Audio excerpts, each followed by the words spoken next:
And the smile that came on her face, and I thought, what does a little praise do to a baby? A baby that doesn't know anything, but just a little praise to that child did so much. When my husband and I got married, we decided we would have a few kids, and we ended up adopting 2 because we couldn't have any children. And several years later, we had a child, and I'm like, great, 3 kids. What am I going to do now? And it was rough. It's hard raising kids. It is a very hard job. But we decided that we were going to do a family event once a year. And we started when they were 2 years old, and we went to Disney every December. That was our family trip. We went for a weekend. It wasn't long. We stayed in a cheap hotel, ate hot dogs and hamburgers, did cheap stuff because we didn't have a lot of money. But yet, every year since my kids were 2, we went to Disney for a family trip. Doesn't have to be Disney. It can be anywhere you want to go, but do a small family trip. To this day, my kids are grown now, and my husband passed away a few years ago, and it's just been very difficult, but we decided that we're going to pick it up and we're going to do something different now that they're all grown and they're married, but we're still going to do our family trip. And my kids would always say when they were younger, it wasn't, are we going to go? It said, what weekend are we going this year? And it's so important. It really pulls, I'm not a perfect parent. I don't think there is one. Even Adam and Eve weren't good. They did bad things. But I think that spending that quality time with your kids is so important, that they loved going to our family trips. We had so much fun. We had fun going in the car. There were things that we did that we laughed about that were stupid, but they were fun. And so those memories, to this day, they just love it. So spending that time with kids, there's no magic answer to having good kids. You know, you try and you try, you do the best you can, but do the right thing for your kids, because they are our investment. And you know, we'll have less people incarcerated, less pregnancies, less crime.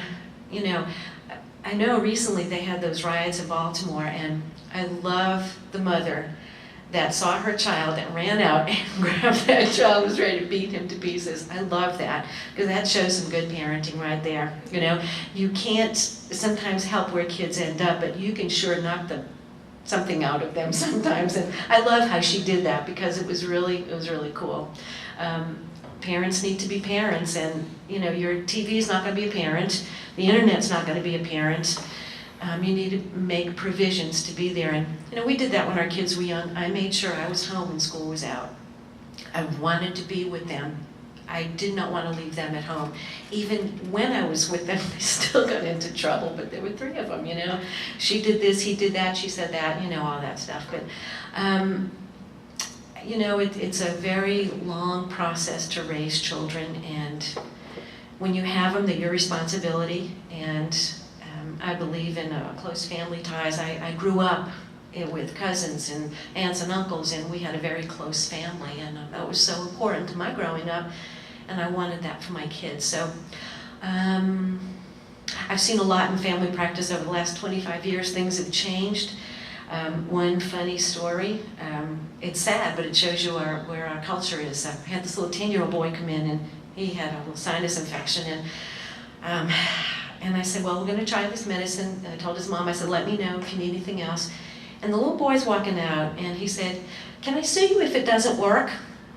And I just looked at him, and I went, have at it. You know, 10 years old, where have we come, you know? So, you know, you kind of have to laugh. And I think the mother was a little embarrassed, and I thought, you should be embarrassed. Your child heard it from somewhere, you know? So, I'm done? We're good?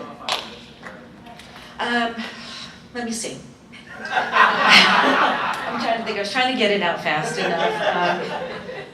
You know, kids aren't perfect, parents aren't perfect, but together, you know, my youngest one, I was telling them earlier that when she was 16, I never had to say 2 words to my youngest daughter. She was always a good kid. When she turned 16, the next day, I said, where did you go? Who is this alien in your body? And one time, and I'm telling you, I never had to speak to her wrong, because she was just a good kid. Well, one day she was in a room and I said, room needs to be picked up. You do have carpet on the floor. I see a dresser, I see a closet, so clothes need to go wherever. And she put her sunglasses on in her room and she put her hand on her hip and she said, "Make me." And I'm like, oh, you just said the wrong 2 words to me. And you know, it was a pow, it just went like that. She goes, "You hit me." And I said, "Don't you ever do that to me again." And it was 5 years of struggle. It was very hard. But you know, when she turned 21, she said to me, she goes, "Did I really behave that badly?" And I said, we'll just forego the discussion, it's okay. We were in Publix one day, this was really funny, and my older 2 were adopted, so we had an adoption party for them every year on their adoption day, and they got a chocolate chip cookie cake. So my youngest one, who was not adopted, said, "I know you don't love me because I never had my own chocolate chip cookie cake." And I thought, oh, seriously? So we were buying pasta in Publix, and she goes, "How come you don't love me?" And I'm like, what is seriously wrong with you? She says, "Well, I never got a cookie cake." And I thought, oh. So it was kind of funny. So now every year for her birthday, after she turned 21, she gets a chocolate chip cookie cake for her birthday. And you know, they're funny. They're funny kids, but they're grown now, and we have a very close relationship now. And I think a lot of it has to do with nurturing them as children, loving them. And yes, they do wrong, but we did too.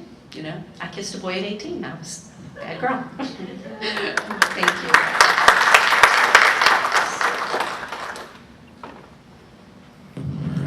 Thank you very much. Wonderful speech. We're going to open the panel for questions and answers, and regarding the last 2 topics that we heard. So if you guys have any questions, feel free to come up to the mic and ask your question or make a comment or experience that you may want to share with us too. Yes.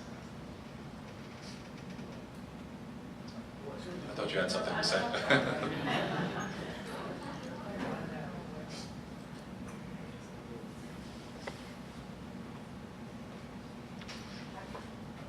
Both of you discussed being good parents, and I was. But one of the biggest problems that I see, and I don't know how to address this, is, like you said, when your kid was bad. Nowadays, we cannot do that. You cannot touch your kids. You cannot discipline your kids. You cannot keep them home when they run away, but you are responsible when they do.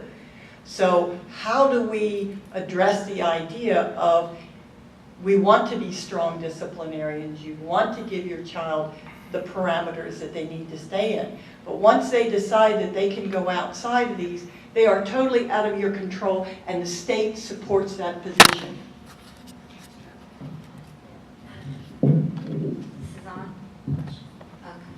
Okay. Yeah, I think discipline is one of the biggest issues these days, and unfortunately a lot of parents think that if my child does wrong, I'm going to take away his iPod, his iPad, his iPhone, and possibly his computer. However, what I tell parents is that none of those things have anything to do with the behavior. So they have to find a consequence that's directly related to the behavior. And it's difficult because you have to be creative. And I have found myself from my own children and grandchildren is that if I ask, they know when they misbehave. I mean, kids know, just like we do, right? We know when we do something wrong. And I ask them, okay, what do you think I should do? What do you think your punishment should be? And invariably, they pick up a much harsher discipline than I would have. Well, that's all well and good if you have Yeah. a child that you have it, but I have friends that will say to me, you know, what do I, because I'm a little bit older, you know, what do I do with this child, what do I do with that? The problem is when you have these children, they know from the time they are little that all they have to do is drop a dime, and they can lie, and their parents are in trouble. But the problem is that the parents are afraid of that. So what we should do, and which I have done with some parents, is tell them, okay, let them call 911. That's fine, let 911 come. And Have you ever had child services show up at your house? not at my house, but I at have. friends, yes. I have, Not at and my house, yeah. the funny story is that goes along with that is we had child services show up when my son started running away when he was 16. Mhm. And they accused us of, they sat down with my husband and I, and they said, your son is accusing you of locking him in his room for 2 weeks. Mhm. And my husband looked at this lady and said, there's no lock on his door. Mhm. And I went, there's no lock on his door? I didn't know, I'd never tried. Mhm. However, we went through a nightmare of several years with child services trying to get off their little Their list, radar. yeah. And Yeah, when, that's- and also, when they would bring him home, when we would report him run away, Mhm. the police officer would stand there and watch my son walk down the driveway and not do a thing, and tell me I couldn't touch him. Mhm. So when we get to the parent, and we were very strong parents. We homeschooled our son. We raised him in the church. We did everything, we checked off all the boxes and still wound up with this situation. So how do you tell somebody, okay, your child's now out of control for whatever reason, that they don't have any tools to use? That's very true, actually. Yes, you're right. However,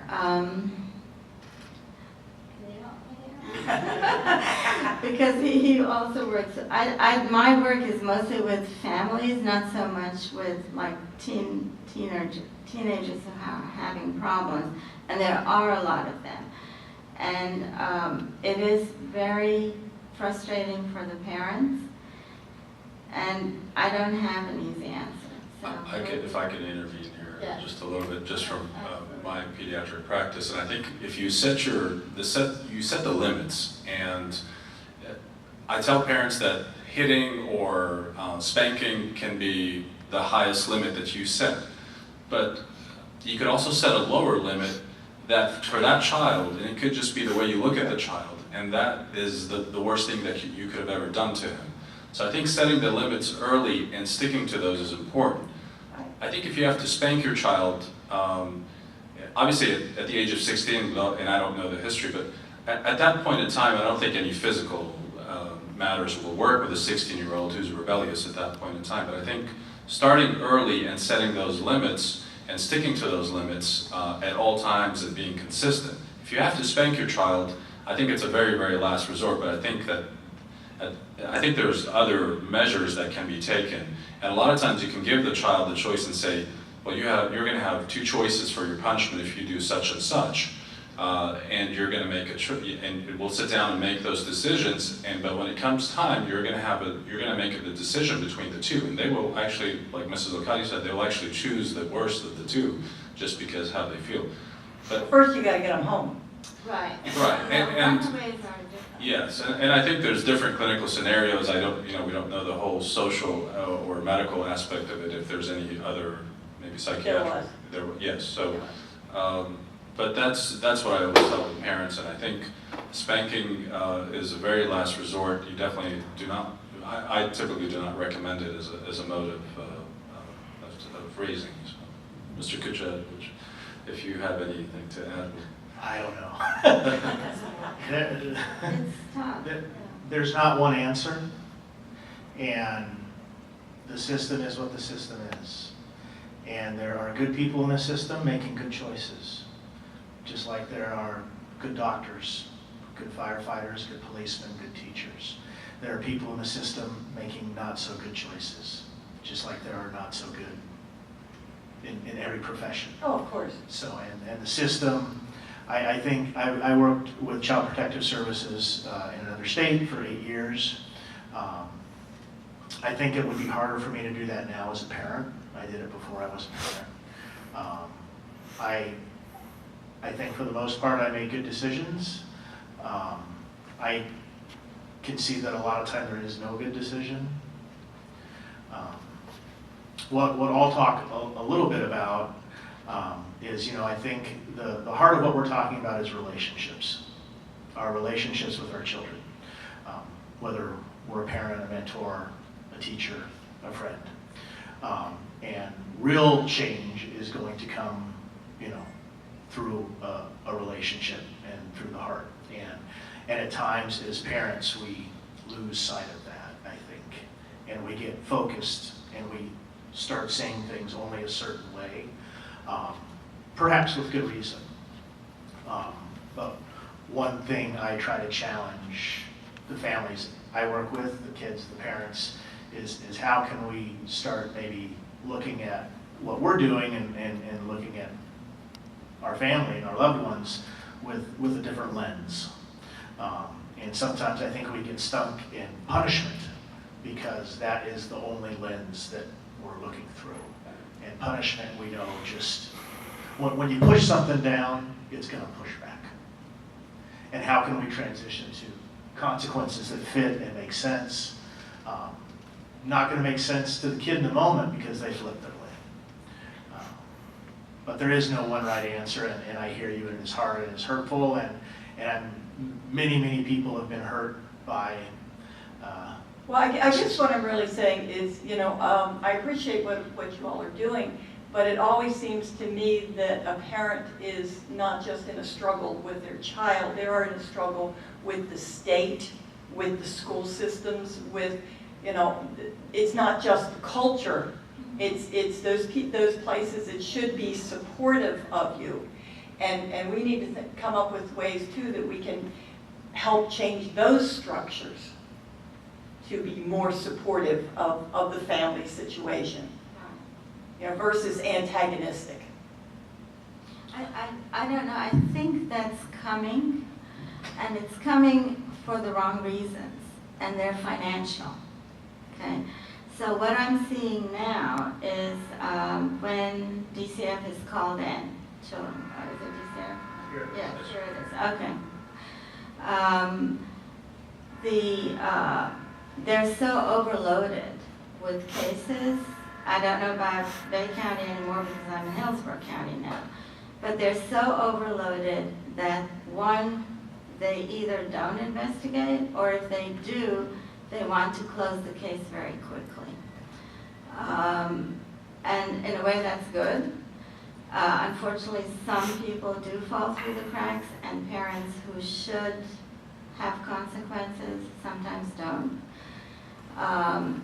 But I think it's coming, and I think there's more awareness now of the fact that you have to take everything into consideration, not just what the child is doing or saying, but there are so many other factors, including mental health of sometimes the child, sometimes the parents. There has to be more of an investigation on a human level, not simply actions, not behavior. Systems tend to be reactive, and it snowballs. And what we as parents want to try to do, and we as loved ones, we don't want to jump and be reactive too. And it's hard when you're pushed and pushed and pushed and pushed and pushed. You're ready to go and get reactive too, So how do we not be reactive? Because if then we start becoming reactive to a system that's reactive, it's only going to snowball. I don't have a solution about changing the system, but. Thank you very much. And I'm sorry that you had to go through all that. That was only a little bit.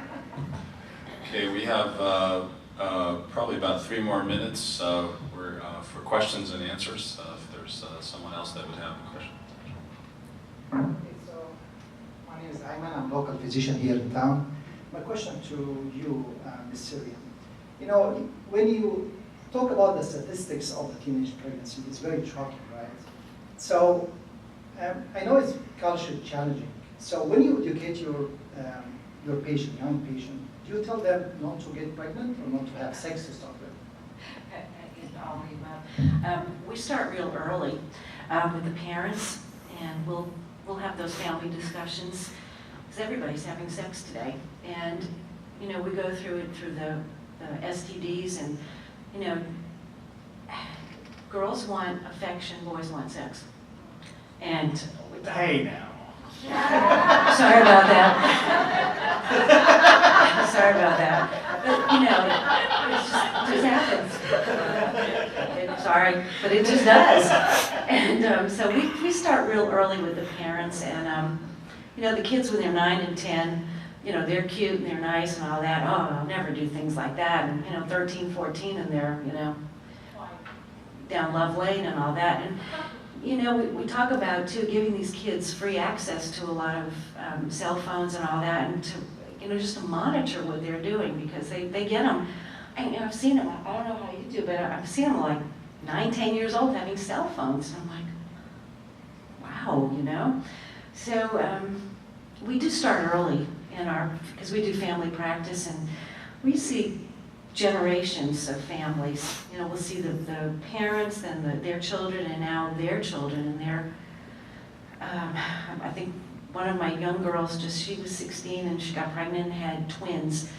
And she's a poor parent, you know, there's no dad around, parents are raising the children, and it's just sad, you know, but you've just got to start somewhere, and I wish I had a better answer, you know, but just talking. And I think parents, like, you know, you were talking about, get very frustrated with kids, and kids get frustrated with their parents, and it's just goes round and round and round, but talking is just probably the most important thing, and developing relationships with the parents and the kids is what we do a lot of. Spend a lot of time with them, and you know, you get to know them really well. I've been to the grandparents' funerals, and then the parents' births, and you know, you just go on down the road, and you know, you get to know them. Just recently, one of our families, the dad died.